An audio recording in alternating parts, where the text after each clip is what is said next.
आखिर अब किसान कैसे जाएंगे 6 दिसंबर को दिल्ली, क्योंकि हरियाणा तो नहीं देगा किसानों को दिल्ली कूच की परमिशन। क्या है इसके पीछे की वजह, आगे क्यों हो रहा है ऐसा, इसी पर करेंगे चर्चा। नमस्कार, सिटी तहलका देख रहे हैं आप, मैं हूं आपके साथ ओम पांडे। तो देखिए, किसानों ने 6 दिसंबर को दिल्ली कूच का ऐलान किया है। किसान जहां खन्नौरी और शंभू बॉर्डर से दिल्ली कूच करेंगे दोबारा, जिससे कि किसान आंदोलन की चिंगारी एक बार फिर से सुलग चुकी है।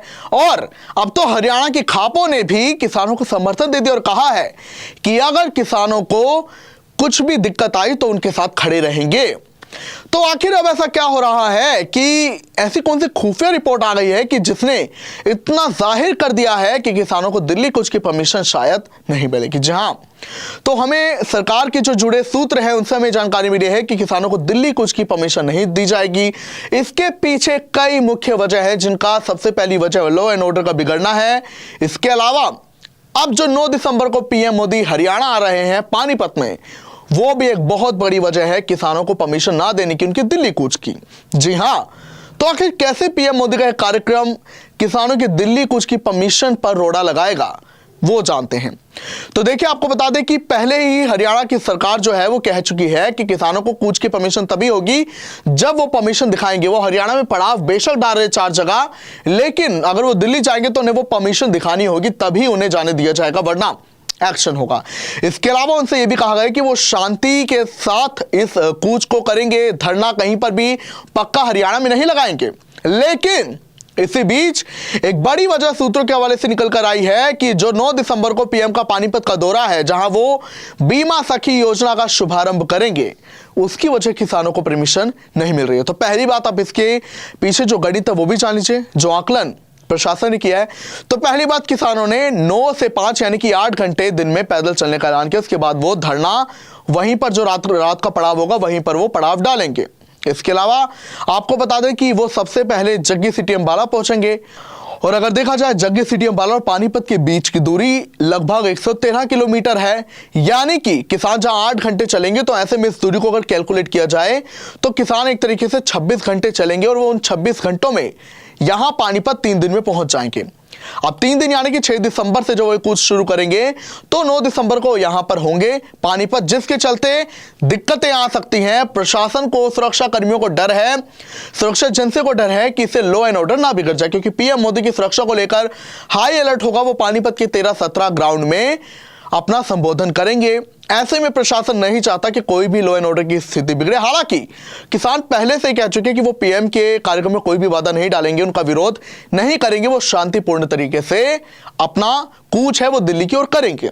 इसके अलावा एक खुफिया रिपोर्ट भी आई है, सूत्रों के हवाले से हमें जानकारी मिली है, जिसने प्रशासन को अलर्ट कर दिया है।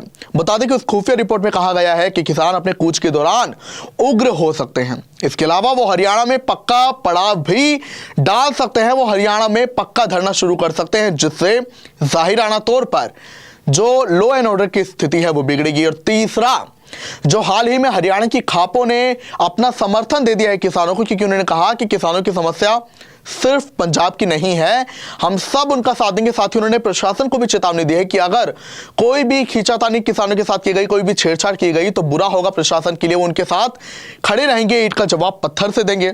ऐसे में प्रशासन को चिंता है कि हरियाणा में अगर वो किसान आते हैं और जाहिर तौर पर उन्हें हरियाणा के किसानों को भी साथ मिलेगा, पंजाब के किसानों को, तो स्थिति कहीं ना बिगड़ जाए। इसी के चलते माना यह जा रहा है कि सरकार परमिशन नहीं देगी। इसके अलावा आपको बता दें कि जो नोएडा साइड जो बॉर्डर था, वहां पर भी एक बड़ा एक्शन प्रशासन की ओर से किसानों पर लिया गया। जहां धरनारत किसानों को हिरासत में लिया गया, वो वहां पर प्रदर्शन कर रहे थे। तो अभी आपको बता दें बड़ी जानकारी, जहां माना यह जा रहा है किसानों को दिल्ली कूच में परेशानी आ सकती है, उन्हें दिल्ली कूच की परमिशन नहीं मिलेगी। 6 दिसंबर का ऐलान किया गया है, जहां डल्लेवाल और हरदो झंडे जो किसान नेता है वो मरण व्रत पर बैठ चुके हैं और खन्नौरी और शंभू बॉर्डर पर किसानों की भीड़ जुटने लगी है, जिसके चलते प्रशासन को कई चिंता है। इसके पहले आपको बता दें कि हरियाणा सरकार में तमाम मंत्री और खुद मुख्यमंत्री भी कह चुके हैं कि किसान अपना धरना पंजाब में दे, क्योंकि हरियाणा में किसानों को एमएसपी मिल रही है। और ऐसे कई मंत्रियों ने भी इसी बात पर बयान सीएम का दोहराया है। तो अब यही माना जा रहा है कि किसानों को दिल्ली कूच नहीं करने दिया जाएगा। सूत्रों के हवाले से जानकारी है। बहरहाल आप क्या कुछ कहेंगे किसानों की दिल्ली कूच पर, हमें जरूर बताएं। साथ ही आपको उनका ये फैसला कि वो बिना ट्रैक्टर ट्रॉली के जाएंगे, वो किस हद तक लगता है, वो हमें इस पर भी अपनी राय रखें, मैं जैसा चाहूंगा। नमस्कार, देखते रहिए सिटी तहलका। सिग्नस महाराजा अग्रसेन हॉस्पिटल पानीपत नवजात शिशुओं के लिए NICU की सुविधा उपलब्ध है। बच्चों की सभी बीमारियां जैसे दमा, खांसी, नजला, उल्टी, दस्त, बुखार, निमोनिया, बच्चों में शुगर व पीलिया आदि का इलाज किया जाता है। आज ही विजिट करें Cygnus Maharaja Agrasen hospital Panipat. Mobile number 9215163855।